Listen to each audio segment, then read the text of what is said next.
ಮಕ್ಕಳಲ್ಲಿ ಕ್ರೀಡಾ ಸ್ಫೂರ್ತಿ ತುಂಬಲು ಮಂಜುನಾಥ ಕಟ್ಟಿಮನಿಯವರಿಂದ ಮೊದಲನೇ ಬಹುಮಾನ. ಗದಗ ಜಿಲ್ಲಾ ಮುಂಡ್ರುಗಿ ಪಟ್ಟಣದ ಶ್ರೀ ಜಗದ್ಗುರು ಅನ್ನದಾನೇಶ್ವರ ತಾಲೂಕು ಕ್ರೀಡಾಂಗಣದಲ್ಲಿ ನಡೆದ ಚಿಕ್ಕ ಮಕ್ಕಳ ಅವೆಂಜರ್ ಕ್ರಿಕೆಟ್ ಕ್ಲಬ್ ಮುಂಡ್ರುಗಿ ಇವರ ವತಿಯಿಂದ ಪ್ರಪ್ರಥಮ ಬಾರಿಗೆ ಸೀಸನ್ ಕ್ರಿಕೆಟ್ ಟೂರ್ನಮೆಂಟ್ ಅನ್ನು ಮಾಡಲಾಗಿತ್ತು. ಮಕ್ಕಳಲ್ಲಿ ಕ್ರೀಡಾ ಸ್ಫೂರ್ತಿ ತುಂಬಲು ಮಂಜುನಾಥ ಕಟ್ಟಿಮನಿಯವರಿಂದ ಮೊದಲನೇ ಬಹುಮಾನವನ್ನ ನೀಡಲಾಯಿತು. ಕ್ರಿಕೆಟ್ ಪಂದ್ಯವನ್ನು ಆಡುತ್ತಿರುವ ಎಲ್ಲ ಮಕ್ಕಳಿಗೂ ಅಭಿನಂದನೆಗಳನ್ನು ತಿಳಿಸುತ್ತಾ ಮಕ್ಕಳಲ್ಲಿ ಉತ್ಸುಕತೆಯನ್ನು ತುಂಬಲಾಯಿತು. Bureau report Arjun Hosamani, ಮುಂಡ್ರುಗಿ.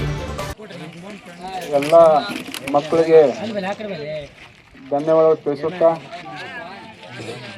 ಇವತ್ತಿನ ದಿವಸ ಈ ಟೂರ್ನಮೆಂಟ್ ಮಕ್ಕಳು ಎಲ್ಲರೂ ಸೇರಿ ತುಂಬ ಚೆನ್ನಾಗಿ ಆಡಿದ್ದಾರೆ. ಇವತ್ತು ಸೋತಾರು ಏನು ಅಂತ ಇದು ತಿಳ್ಕೊಬೇಡ್ರಿ, ಗೆದ್ದರು ಖುಷಿಯಾಗಿರ್ರಿ, ಸೋತಾರು ಖುಷಿಯಾಗಿರ್ರಿ. ಇವು ಕ್ರೀಡೆ ಅನ್ನೋದು ಎಲ್ಲರಿಗೂ ಇರಬೇಕು.